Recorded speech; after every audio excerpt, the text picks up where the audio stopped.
Welcome back to Movie Recaps. Today I will show you a comedy, drama film from 2007, titled The Bucket List. Spoilers ahead. Watch out and take care. A mysterious figure is climbing the Himalayas while we learn that Edward Cole died in May, on a Sunday afternoon, but during his last days on Earth, he lived more than most people managed to wring out of a lifetime. This is how it all started. Carter Chambers is a mechanic working at an auto repair shop, where his co-worker is always testing his vast knowledge of almost every topic known to a man. Carter loves this game, but his mood suddenly drops when he receives a phone call with very bad news. Meanwhile, millionaire businessman Edward Perriman Cole is trying to get his lawyer to drink Kopi Luwak, one of the most expensive coffees in the world, in the middle of a hearing. The chairman tell them to cut it off and make their offer. Cole's company wants to privatize this hospital because it is rather incompetent, and when they're accused of overpopulation, Cole explains he runs hospitals and not spas. It is 2 patients per room, no exception. He decides a speech is in order to change their minds, but when he begins speaking, he coughs blood. Sometime later, personal assistant Thomas takes flowers and a special coffee machine to the hospital room Edward will be sharing with Carter. When Edward arrives though, he isn't happy about discovering he'll have a roommate and demands his own room. Thomas tells him he'll have to endure it because he's defended his 2 beds per room policy for years, so it wouldn't look good on him not to follow it for himself. The next morning, Carter is operated on, but cancer has spread so far that the doctors only give him a 5% chance to survive. Sometime later, Carter's wife Virginia Chambers, who used to be a nurse, comments on how sad it is that nobody visits Edward, who has been sleeping since the surgery. After spending some time with her husband, she leaves, and that's when Edward speaks again. He has only been pretending to be asleep because he claims more people die from visitors than their illnesses. The next day, a doctor checks on Edward and tells him they will start chemo soon, but he won't check on Carter too, telling him to wait for his own doctor. After he leaves, the 2 patients began to chat, and Carter explains he's been in and out over the past few months because he's on an experimental treatment. They talk about various subjects, like Carter's awful experience with chemo and the history of coffee, which marks the beginning of their friendship. Later at night, Thomas brings Edward fine food from an expensive restaurant, and he happily eats it while ignoring Carter's warning against doing so on the same day he started chemo. Just as he predicts, Edward ends up throwing it all out in the toilet. Days pass and Edward learns to deal with how weak his body feels because of chemo. One afternoon, after Carter is visited by one of his sons, the 2 of them get to talk about family. Carter has 3 kids he adores, but things are a bit tense with his wife right now because she feels he isn't taking enough care of himself. He wanted to be a history professor and even started college when he was young, but when Virginia got pregnant, he had to look for a job to support the family. Edward, on the other hand, has been married 4 times, and none of those lasted long. He's been making money since he was 16 and work is the most successful relationship he's ever had. Days continue to pass and both men support each other while going through the side effects of chemo. They also enjoy each other's company and have plenty of philosophical discussions, or even play cards. One evening, while Carter is writing down something that he won't tell Edward about, the doctor comes by and tells Edward that he only has 6 months left to live. The news upset him, but instead of talking about it, he orders the doctor to look at Carter's file too since he's been waiting for too long. The doctor does so and Carter tries to comfort Edward, but Edward only turns away to sink into his thoughts. Carter narrates about how 96% of people prefer not to know their exact day of death, while he considers himself part of the 4% who do.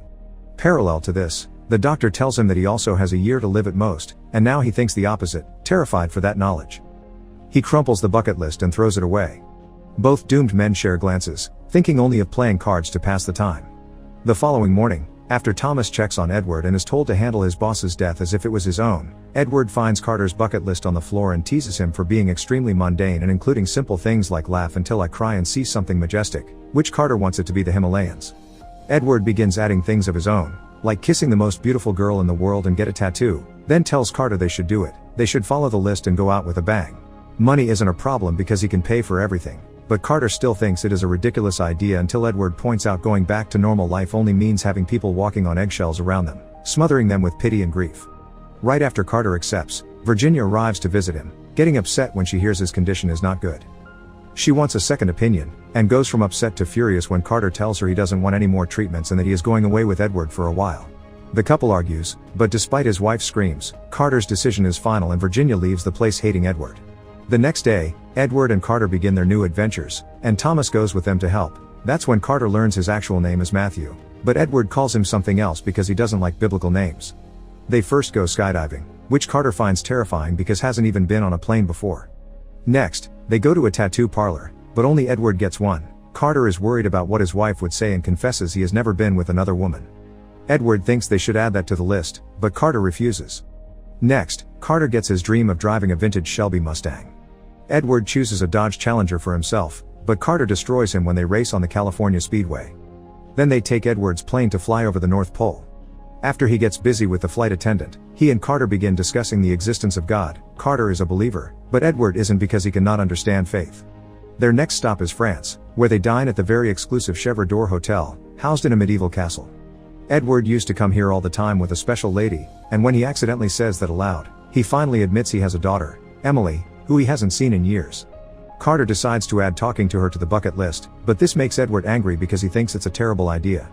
Suddenly, however, Carter runs out of the room and Edward follows him, ready to apologize for his outburst, only to find out Carter in front of a mirror with blood on his shirt. It turns out his catheter came loose, but he fixes it himself and refuses to go to the hospital, so they return to their hotel room. While Carter takes a bath, Edward gets a call from Virginia, who demands to have her husband back. She used to work as a nurse, so she is ready for his eventual death, but she doesn't want to lose him while he is still alive. Feeling guilty, especially after the catheter incident, Edward goes to talk to Carter and tells him they should stop doing this. Carter immediately guesses his friend talked to Virginia and promises he isn't doing this because Carter pressured him into it. There's been a hole in his life since his last kid left home, and now he's getting to live again. Their trips around the world continue. They go on a lion safari in Tanzania, and Carter convinces Edward not to kill any animals, although Edward still shoots his weapon at the air just for fun. Next, they visit the pyramids, which Carter still doesn't consider majestic enough. He tells Edward about the Egyptians' beliefs about death, and the questions they believe the gods ask when you arrive at heaven's door to determine if you could enter. The first one is if you've found joy in your life, to which Edward answers yes. The second question is if your life has brought joy to others, which Edward isn't unsure about, so he decides to tell the story of how he lost contact with Emily. After the divorce, she went to live with her mother, so they would only see each other during the holidays or talk on the phone. After she went to college, she started dating a guy that Edward didn't like much, so he was against them getting married. This upset Emily, who didn't invite her father to the wedding. A few months later though, Emily showed up at his house, admitting her husband had hit her. Edward wanted to bash his brains in, but Emily wouldn't let him because trauma made her defend her husband, claiming it wasn't his fault and that she had started the fight. When it happened again, Emily didn't go to her dad, and Edward only learned about it because his ex-wife told him. So he did what any father would do, he hired a thug that threatened Emily's husband and got him to leave her. This made Emily furious, she called Edward names and told him he was dead to her. Regardless of her reaction, he doesn't regret it, and he'd do it all again even if it means not being allowed into Egyptian heaven. Next they go to India and visit the Taj Mahal, where they discuss their funeral options. Edward is still unsure of what he wants for his body, but Carter already knows he wants to be cremated and his ashes should be put in a can and buried someplace with a view. Afterward, they ride motorcycles on the Great Wall of China, then visit Mount Everest, where Thomas brings them bad news. Having come during winter was a bad idea because there are storms going on the mountaintops that won't stop until spring, so they cannot go climbing as planned. Since Carter doesn't get to see his beloved mountains, Edward thinks this may be a sign for them to stop, but Carter gets angry and demands to keep going. Their next stop is Hong Kong, where Carter meets a woman at a bar that he immediately connects with. They talk about mountain climbing and she shares her experience in a very poetic way that quite impresses him, but he still turns her down when she asks him to join her in her room. Carter returns to his own room and calls out Edward for having paid that woman for him, before announcing he is done with the bucket list and wants to go home. When they arrive in the USA, Thomas doesn't take them home, he's following a secret plan Carter came up with and takes them to Emily's house. This makes Edward furious and tells Carter he has no right to mess with his life like this, not seeing how it's the same thing he did with the lady at the bar. He says the trip wasn't life-changing and he isn't afraid to die alone, so he tears off the sheet of paper with the list and leaves in his car, leaving Thomas and Carter to take a cab. Edward goes back to his apartment, where he gets frustrated because he's out of coffee, but most importantly, lonely. Hiring 2 escorts doesn't help the matter, and instead of enjoying himself, he ends up having a breakdown and crying. Meanwhile, Carter returns home, but instead of using his keys, he rings the bell and lets Virginia decide if he is allowed to come in or not. She does welcome him back, and the whole family has dinner together for the first time in a while. After their meal is over, Carter and Virginia dance together before retiring to their room so they can be together after a long time of not doing so.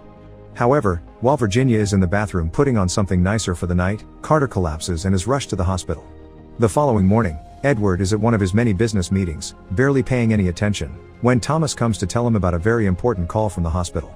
Edward doesn't hesitate to leave his job for the day and visit Edward, who is still asleep. The doctor tells him cancer has spread to Carter's brain and the odds are terribly bad before Edward talks to Virginia, who gives him a letter Carter wrote for him. At that moment, Carter wakes up, and the two friends exchange some banter as if their fight had never happened. Some hours later, While Carter is waiting to be taken to surgery, he gives Edward an article that explains why Kopi Luwak is so special. The beans are fed to and defecated by a jungle cat before being harvested.